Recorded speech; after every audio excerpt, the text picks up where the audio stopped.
Hi, my name is Crystal Clark, founder of Equipped to Thrive, and I want to equip you to thrive in college.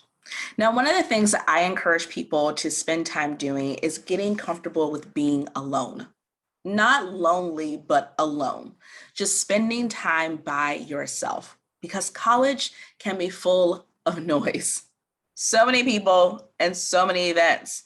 And it can do your soul really good to create some space around yourself, to give yourself some time to reflect, make meaning of what's going on around you, and to really fall in love with your own company. And this skill came in handy during the pandemic as I've lived on my own the entire time. I honestly don't mind being by myself, and I'm a huge lover of solo adventures. And I'm pretty sure I got good at this during college. Now, in case you're wondering, I did have friends in college, a lot of friends, and I also had a boyfriend for most of college. I was overly involved. At the time that I was in college, I was heavier on the extroverted side of things and really known as a social creature. So I'm not your typical loner. I'm one of those extroverted loners, as people talk about these days. But being surrounded by people all the time can be exhausting. And it can be hard to discern your likes, your thoughts, your feelings, and opinions from those of the group. And sometimes the image of the group or the reputation of the group can overtake who you are as a person. But there could be things that you're interested in that you don't take part in because the group won't come with you or because they think it's uncool. Now, I realized early on in college that in order to manage my stress and as an effort of well-being, that I just needed to go a bit off the grid. I saw a tweet the other day from I Am Brilliant. Sometimes self-love looks antisocial. I love that philosophy. And I think it's one that we should all adopt into our lives. That philosophy gives you permission to not always have to be on for other people. Now, people come in and out of your life without any guarantees. But as Toni Morrison told us a long time ago, you are your own best thing. And regardless of who's rolling with you, just know that you've always got you and you are more than enough in this world.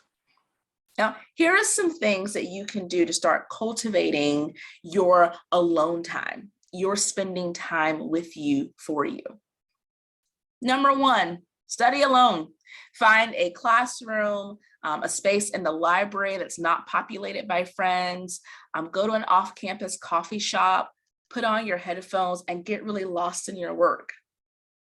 Number two, join a student organization all by yourself. You know, if you have a group of friends, maybe you join this organization without them. Perhaps you're interested in a new skill. Maybe you have a different belief system than other people in your friend group and you want to join an organization or attend an event that supports that. Maybe you just go to great campus events and you go by yourself. You go to a lecture, you go to an orchestra concert, you go to a campus speaker, an art show or philanthropy event, and you just enjoy yourself by yourself. Number three, go for a walk, run, or maybe another sort of workout session, maybe lifting weights.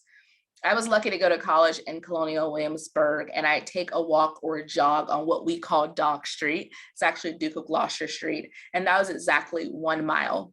So I'd take off by myself, and I used that time to process what was happening in my world.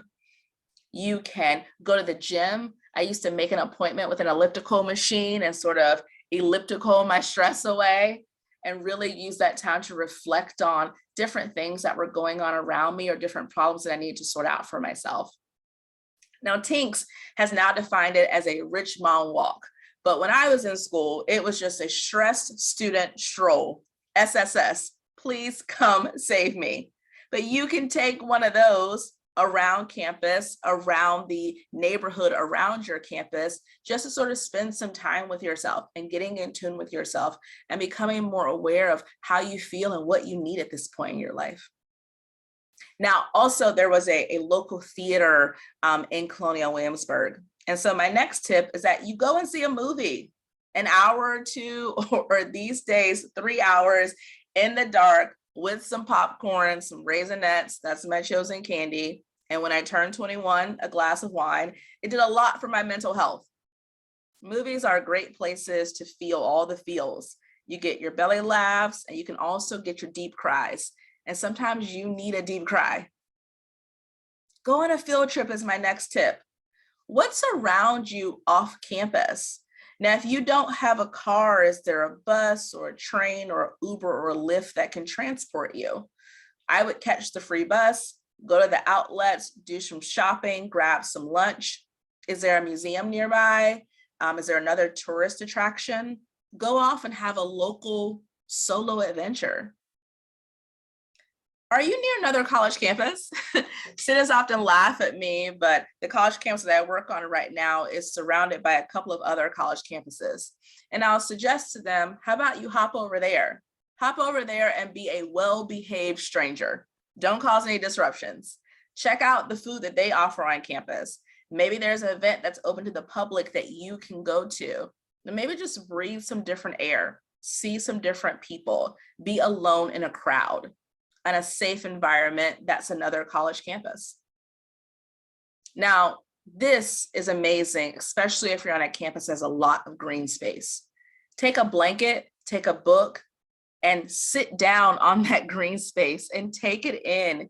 If you have a campus that's full of lawns, please take advantage of that. Take yourself some snacks, a book, a podcast, a playlist, a piece of art, and just zone out with the assistance of sunshine and fresh air.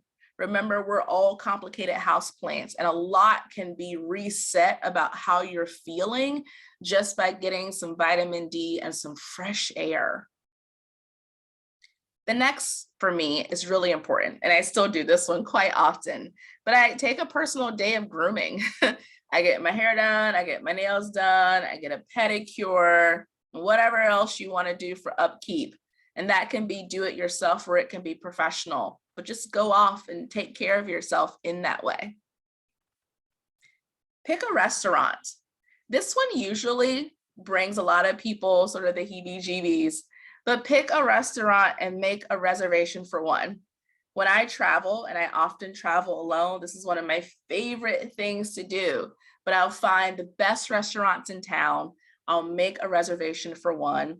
I'll either sit at the bar, I'm over 21, or I will sit at a table and I will just enjoy every course from the menu, appetizer to dessert. I will enjoy myself and I will just sit and treat myself and indulge in that moment. I love sitting at the bar because the bartender always has great stories and always wants to share the favorite dishes with you. And I've met some fantastic servers across the country who once they realize I'm by myself, I'm getting gifts from the chef. They're telling me about secrets on the menu, and it's always been a great time.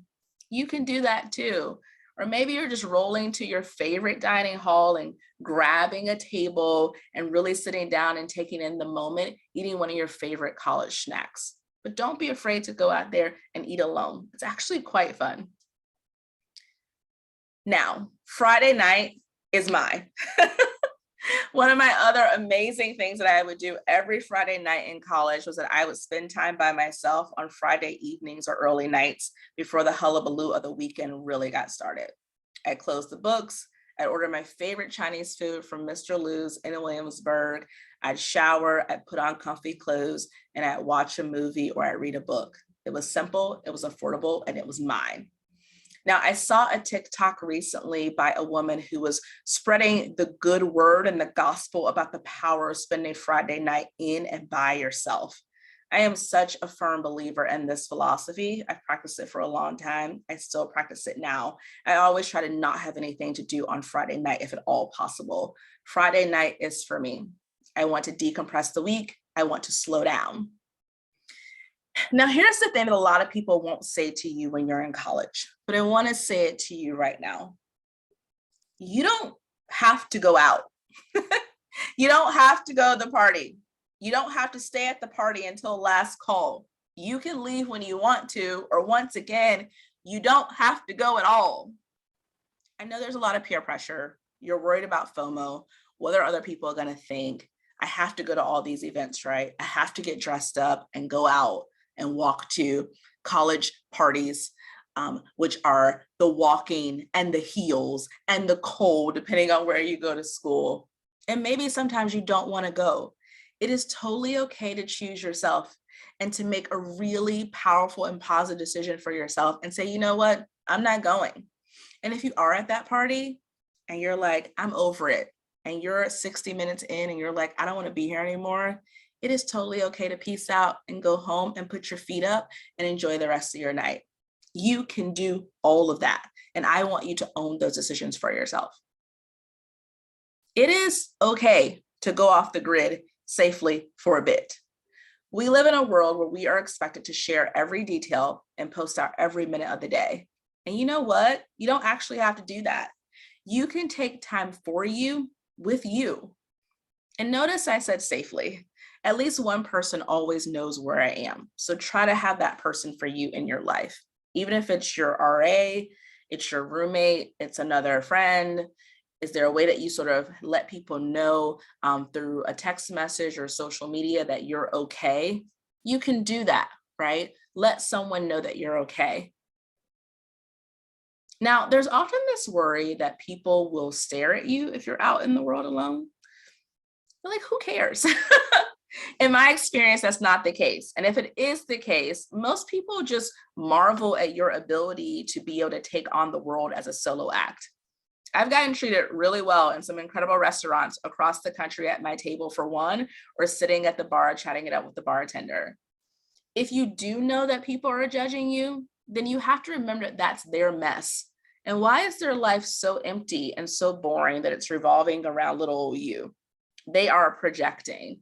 And remember, you have to be more interested in how your life feels than how it looks to other people. So if this feels good to you and it's helping you and it's healing you and it's teaching something new and different about yourself, then you got to go with it and you got to let their mess go because it is their mess. Now, I know a lot of people at my age who are still not doing things because they don't have anyone to go with them. They won't go see a movie. They won't eat at a restaurant. They won't take a trip. They won't go to a concert because they don't have a person or a group of people to go with them. Ugh. Start practicing now to avoid that obstacle in your life, because right now those people are sitting at home or they're doing things they don't want to do with other people. The thing about it is there is no guarantee that you'll be surrounded by friends. Because what if you move to a new city after college where none of your other friends moved to? There's also no guarantee that you'll have a partner or that you'll live in close proximity to family. And here's the thing, you can still live a full life, a life that allows you to know yourself and to be content with yourself. So I challenge you to take a solo adventure, and I really hope that you leave me a comment and tell me all about it. And here's the other thing I want you to think about. This thing right here is a crutch. So when you're out in the world and you are enjoying yourself and you're getting to know yourself, maybe put this thing down too, because the time that you spend scrolling through this is also informing your thoughts and opinions, and it's letting you decompress and to process your life. You're just getting caught up in what's happening here. So try to put this away too. Now, I hope that this was helpful to you or that you can pass this along to a college student in your life. All I want is for college students to thrive and to achieve their definition of success. And I would love to hear from you. Comment below or on Instagram at Crystal N. Clark. If you have a topic you want me to address, please let me know. If you want to know more about me, you can check out my college story at the link below and on my website at Crystal N. Clark. crystalnclark.com, that's my name, where you can also sign up for my forthcoming newsletter. Have a great day, and I wish you nothing but the best as you thrive while beginning or continuing your college journey. Thank you so much. Bye, y'all.